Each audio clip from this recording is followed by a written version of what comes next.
Therefore, there is now no condemnation to those who are in Christ Jesus. For the law of the Spirit of life in Christ Jesus has made me free from the law of sin and of the death. For what the law could not do, in that it was weak through the flesh, God sending his own Son in the likeness of sinful flesh, and for sin condemned sin in the flesh, that the righteousness of the law might be fulfilled in us, who walk not after the flesh, but after the Spirit. For they that are after the flesh do mind the things of the flesh, but they that are after the Spirit, the things of the Spirit.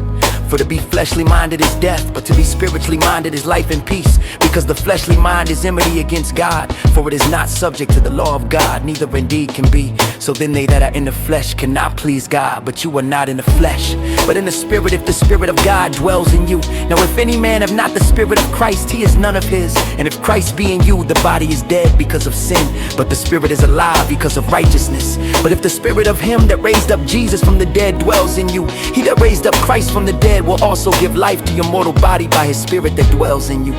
Therefore, brothers, we are debtors, not to the flesh, to live after the flesh. For if you live after the flesh, you are about to die. But if through the Spirit you put to death the deeds of the body, you will live.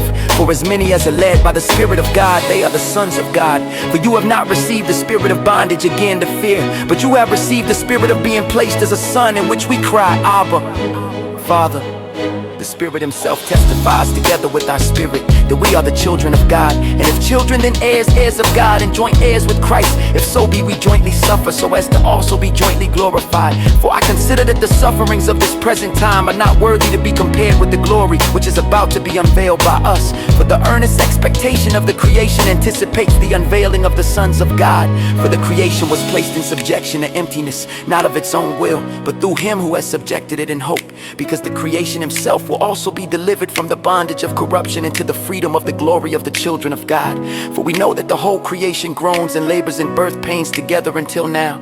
Not only they, but we ourselves also, who have the first fruits of the Spirit, even we ourselves groan within ourselves, waiting to be placed as sons, that is, the redemption of our body. For we are saved by hope, but hope that is seen is not hope. For what a man sees, why does he yet hope for it? But if we hope for that which we do not see, then we with patience wait for it. Likewise the Spirit also helps our weaknesses, for we know not what we should pray for as we should, but the Spirit himself makes intercession for us with groanings which cannot be uttered.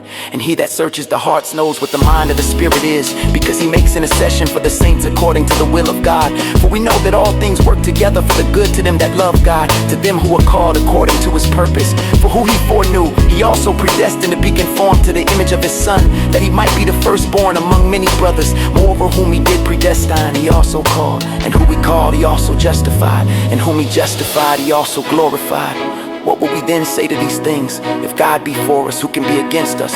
He that spared not his own Son, but delivered him up for us all, how will he not with him also freely give us all things? Who will bring a charge to God's elect? It is God that justifies. Who is he that condemns? It is Christ that died, yes, and is risen again, whom is even at the right hand of God, who also makes intercession for us. Who will separate us from the love of Christ? Will tribulation or distress or persecution or famine or nakedness or peril or sword? As it is written, for your sake we are killed all the day long, we are accounted as sheep for the slaughter. No, in all these things we are more than conquerors through him who loved us. For I am persuaded that neither death, nor life, nor angels, nor rulers, nor powers, nor things present, nor things about to come, nor height, nor depth, nor any other creature will be able to separate us from the love of God, which is in Christ Jesus our Lord.